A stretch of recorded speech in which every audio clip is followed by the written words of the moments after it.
সকালবেলা 6টা বাজে ঘুমের থেকে উঠে গোসল করে তারপর আমরা কাজে যাই। এমনও দিন আছে আমরা সকালবেলা নাস্তাও করি না, রাতের 8টার পরে আসি কাজ থেকে, আইসা যে খানা খামো ওই শক্তিটাও থাকে না, সেখানে আমাদেরকে রান্না করে তারপর খাইতে হয়।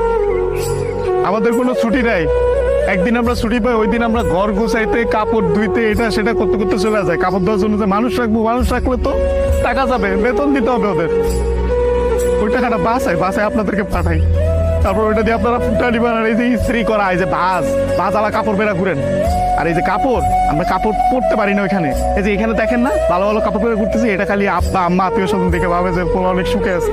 ওখানে তো জামা কাপড় পরার টাইমই পাই না আমরা, কখন জামা কাপড় পরবো, সারাদিন তো ইউনিফর্ম পরেই থাকা লাগে।